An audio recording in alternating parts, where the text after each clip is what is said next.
তুমি কি করছো আর বলবে না? চিরতরে আমার ছেলে আমাকে ছেড়ে চলে গেল।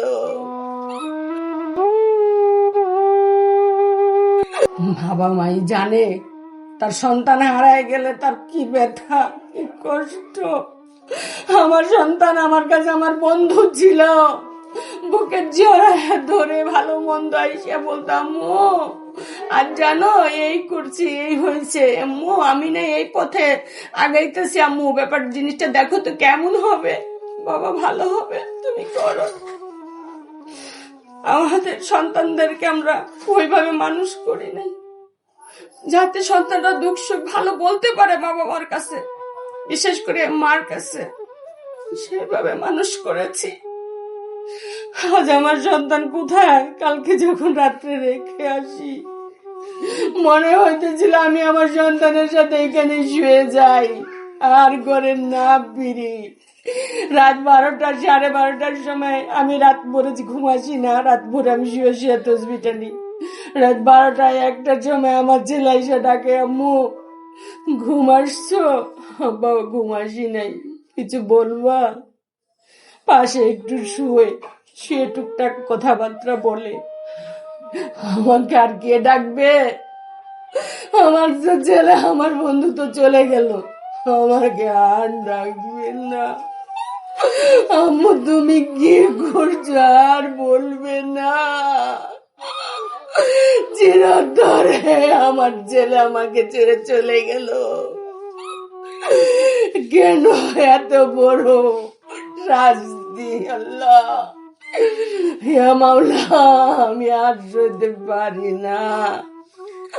আমার সন্তানের ব্যথা যার সন্তান যায় সেই বুঝে বাবা মায়ের ভিতরে কি যায়। আজ আমার অন্ধকারে ফেলে চলে গেল। এই অকাল মৃত্যু আমি মেনে নিতে পারতেছি না, আর পারছি না। দয়া করে এই আজরাইল অটো রিক্সা গুলিকে একেবারেই সরাই দিয়ে বন্ধ করে দেওয়া হোক। আর না, আজকে এই অটো রিক্সা আমার একে 3বার ক্ষতি করলো। 3বার ক্ষতি করলে একে আমার এই এক অটো রিক্সাতে। এদের কি সামর্থ্য আছে 40-50 হাজার টাকা আমার জরিমানা দিয়ে আমার গাড়ি ঠিক করে দিবে? আর আমার গাড়ি যায় যাক, সব যাক, আমার সন্তানটা বেঁচে আসতো। আমার সন্তানই তো বড়, আমি কি করব টাকা পয়সা গাড়ি বাড়ি দিয়ে? আমার সন্তানই যদি আমার না থাকে, কি নিয়ে কাদের জন্য তো কিছু। রাত দিনে তো আল্লাহরে ডাকি, আজ আমার সন্তানে চলে গেলে হঠাৎ করে আমি বুঝতেও পারলাম না, একটা কথাও বলে যেতে পারলো না। আমার ছেলে স্পটে ডেড বডি পেয়ে গেলাম। আমি যা দেখি মার্কেটের ওখানে আমার ছেলের লাশ। কিভাবে মা বেঁচে থাকে বলেন আপনারা? এগুলি আর কতদিন চলবে? তাই দয়া করে যেভাবেই হোক, প্রয়োজনে আমরাও ঘরে বসে থাকবো না, আন্দোলনে নামতে বাধ্য হব। এই অটো রিক্সা তুলে দেওয়া হোক। আমি মন থেকে দোয়া করি যে সমস্ত মায়েরা এইভাবে সন্তান হারা হয়েছে আমার মতো, জানি না তাদের ভিতরে কত শাস্তি কষ্ট পাচ্ছে। আপনাদের কাছে এই আমার অনুরোধ, আপনাদের মাধ্যমে আজ বলার সুযোগ পেয়েছি। এই আমার ছেলেগুলি সব আগে দিয়ে গেছে। এত বন্ধু বান্ধব আসছে, দূর দূরান্ত থেকে, কুমিল্লা থেকে চলে আসছে, মুগদার থেকে চলে আসছে, উত্তরা থেকে চলে আসছে, এত বন্ধু বান্ধব। কালকে লাইন ছুটছে, লোক জায়গা দিতে পারি না।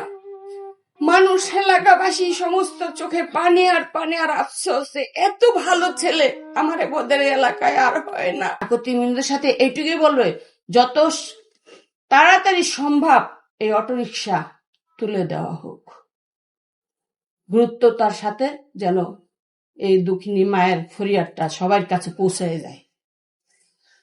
আমি বলে আপনাদের সকলকেই ধন্যবাদ। আর মাননীয় প্রধানমন্ত্রীর কাছে আমার এই একটাই আকুতি মিনতি রইল যে কমসে কম যে জিনিসগুলা প্রতিদিন সমস্যা ঘটাইতেছে, জীবন নিতেছে, সেইগুলি এখানে রাইখা ব্যবসা করা যারাই করতেছে ঠিক করতেছে না। বহু বছর আগেও ছিল না এই সমস্ত অটোরিকশা, মানুষ বাঁচছে চলছে। এখন অটোরিকশা দেয় মানুষের বাঁচতে হবে খেতে হবে এমন কোনো কথা না, এটা কোনো যুক্তিসঙ্গ হয়ই না কথা। আন্দোলন হবে, হোক, প্রয়োজনে রাস্তায় আমরাও নেমে যাব, একটু দ্বিধা করব না। আমরা জনগণেরা এখন যে ভুক্তভোগী হয়ে গেছি এই অটোরিকশার কারণে, মানুষের এখন জম হয়ে দাঁড়াইছে, এই জম সরাইতে হবে। আজ আমার ছেলের জন্য